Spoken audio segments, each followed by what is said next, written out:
What separates a champion from the rest? In this video, we compare two incredible sprint moments, Okagbare's historic double in Glasgow and Jefferson-Wooden's explosive win in Miami. Different eras, same dominance. Let's analyze the speed, strategy, and mindset behind these performances. Targeting glory. Campbell-Brown needs gold to complete a huge collection of global crowns. Okagbare wants to prove to the world she's as good a sprinter as she is a long jumper. One of these women is 11 seconds away from a piece of sporting history.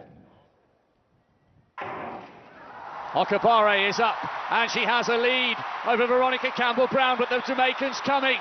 Can the Nigerian come away? Yes, she can! Okagbare, the African queen, reigns in Glasgow tonight. 10:85. She has smashed the game's record and she's denied one of the greatest sprinters in history a Commonwealth title. Veronica Campbell-Brown was desperate to pick up this gold, but it was not to be. Blessing Okagbare has torn the Jamaicans to pieces. 10:85. She had the advantage. Campbell-Brown started to come back, but Okagbare was away. She was in the groove. She looked the best in qualification. She had the fastest time in the semis, and she's delivered the performance of her life tonight. Blessing Okagbare is the Commonwealth champion. A fantastic performance to take the gold. It's silver again for Campbell-Brown, as it was 12 years ago. This might be the title she's destined never to have, and a well-deserved bronze medal for Karen Stewart of Jamaica as well. Going to Cristobal Netty from Canada. Nigeria's Blessing Okagbare was aiming to follow up her 100-metre title in Glasgow with a second gold in the 200 metres. She'd face strong opposition from both the Jamaican and English sprinters.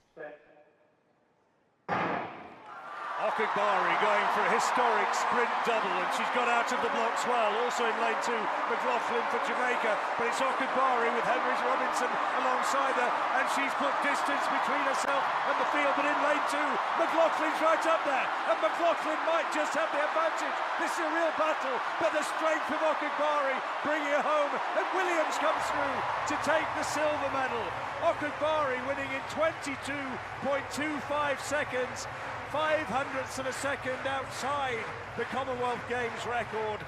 It was a little bit harder than it had been before that. She had to dig deep as she put the rounds together, and it's a silver for Jodie Williams of England in a lifetime best 22.5, and Bianca Williams for England. World Relays next week, but she's got this today.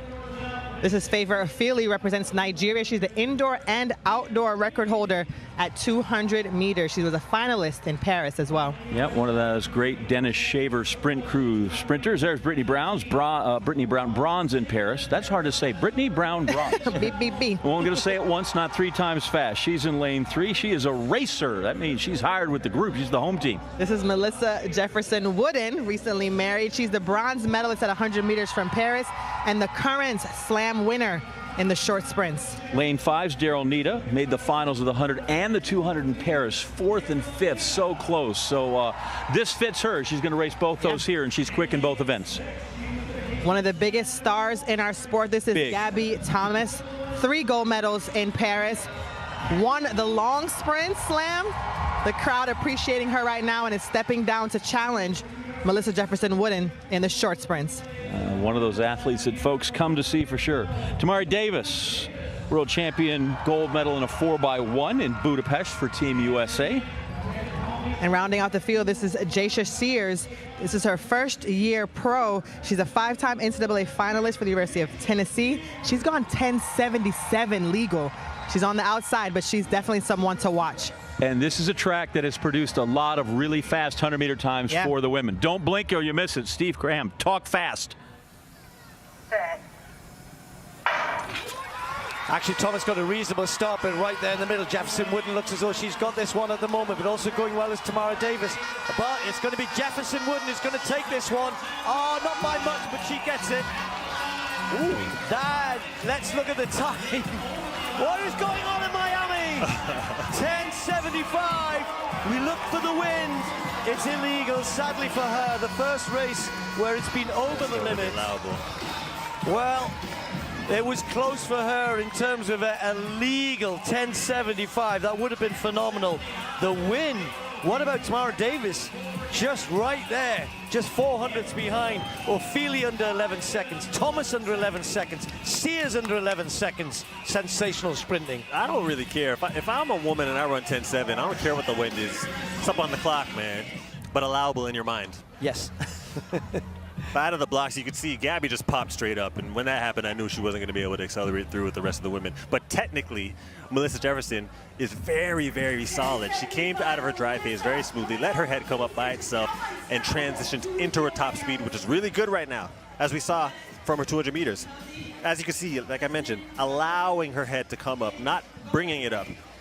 And because of that, she's able to transfer what she did out of the blocks into her acceleration, get into her top speed, maintain through the line. A little bit rolly with her arms coming through the latter part of the finish. Yeah. She'll look like back an at that. extension with the arms. She'll look back at that and want to make some adjustments. But overall, you run 10.7, wasn't technically sound, confident, and going into the deuce, I mean, Gabby's going to want revenge, but she's got some confidence with this 100-meter bounce after running 10.7. I mean, Tamari Davis is already having a good season. I was looking at her. She'll probably be thinking, if I can run this at 100, my 200 isn't going to be too bad either. So, what a what a series of sprints. Yeah. 10.75. From her 200 meters. As you can see, like I mentioned, allowing her head to come up, not bringing it up. And because of that, she's able to transfer what she did out of the blocks into her acceleration, get into her top speed, maintain through the line. A little bit rolly with her arms coming through the latter part of the finish. Yeah. She'll look like back an at that. extension with the arms. She'll look back at that and want to make some adjustments. But overall, you run 10.7, wasn't technically sound, confident, and going into the deuce, I mean, Gabby's going to want revenge, but she's got some confidence with this 100-meter bounce after running 10.7. I mean, Tamari Davis is already having. Melissa, 10.75. There was a lot of emotion after that race. Talk about it. You know, I've just been working so hard. I've been focusing on Melissa. You know, a lot of times I come out here, I step on the line every single time, and sometimes it's just not enough for everyone around. But this year, I'm focusing on what I can do, leading on the people around me to know that they know what I'm capable of. And now it's just my turn to showcase that to the world. You started off Kingston with the win. You came to Miami. You got the win. How does it feel going into that 200? Oh, it feels amazing. You know, I'm excited. Less anxiety coming into this 200 versus the last one.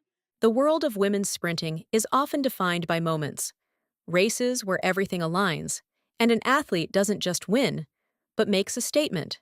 The performances of Blessing Okagbare at the 2014 Commonwealth Games and Melissa Jefferson-Wooden at the Grand Slam track meet in Miami represent two such moments, separated by more than a decade, but connected by dominance, execution, and intent. In Glasgow, Okagbare arrived with expectation, but also pressure. With Michelle-Lee Ahye sidelined, the field opened slightly, yet the presence of Veronica Campbell-Brown ensured that nothing would come easily. Campbell-Brown, one of the most decorated sprinters in history, was chasing the only major title missing from her collection. But from the semifinals, Okagbare made it clear that Glasgow would belong to her. Her 100-meter final was a masterclass in control and power. Exploding from the blocks, she established immediate separation, and by the midpoint of the race, the outcome was already leaning heavily in her favor. Campbell-Brown attempted to respond, relying on experience and late-race strength, but Okagbare's rhythm was untouchable. Crossing the line in 10.85 seconds, she didn't just win. She broke the game's record and redefined her status on the global stage. What made Okagbare's performance even more significant was what followed. Doubling back in the 200 meters, she faced a deeper, more competitive field, including Jody Williams and Anisha McLaughlin. Unlike the 100 meters, the 200 required resilience. The margin for error was smaller, the pressure greater. Yet, once again, Okagbare delivered. Her 22.25-second victory completed a historic double, confirming that her earlier dominance was no accident. Glasgow became the defining championship of her career, the moment she transitioned from contender to queen. Fast forward to Miami, and the narrative shifts to a new generation. Melissa Jefferson-Wooden entered the Grand Slam track meet not as an underdog, but as an emerging force looking to solidify her place among the elite. Her 10.75-second run, though wind-assisted, carried a different kind of message, one rooted in precision and modern sprint execution. Where Okagbare's strength lay in her commanding stride and visible power, Jefferson-Wooden's performance was built on efficiency. Her start was explosive, but controlled. Her transition phase nearly flawless. By the time she reached top speed, the race was already under her command. Athletes like Tamari Davis and Favor Afili pushed hard, delivering impressive times, but Jefferson-Wooden never appeared under threat. The contrast between these two performances highlights the evolution of women's sprinting. Okagbare's victories in Glasgow were defined by championship racing, managing rounds, handling pressure, and peaking at exactly the right moment. Her races carried emotional weight, shaped by legacy, rivalry, and the pursuit of history. Jefferson-Wooden's run in Miami, on the other hand, reflects the modern era of sprinting, where technical refinement, race modeling, and consistency across meets are just as critical as raw speed. Yet, despite these differences, the similarities are striking. Both athletes demonstrated total control over their races. Both seized moments of opportunity and transformed them into statements of dominance. And perhaps most importantly, both performances signaled a shift: Okagbare's rise as a global sprint leader, and Jefferson-Wooden's emergence as a potential face of the next generation. There is also a symbolic connection between them. Okagbare's success helped redefine what was possible for African sprinters on the global stage, inspiring athletes like Favor Afili, who now competes against the world's best. In Miami, Afili's presence on the podium serves as a reminder of that legacy, a bridge between eras. Ultimately, these races are not just about times, 10.85 and 10.75, but about impact. Glasgow 2014 remains a benchmark for championship excellence, a moment where everything aligned for Okagbare.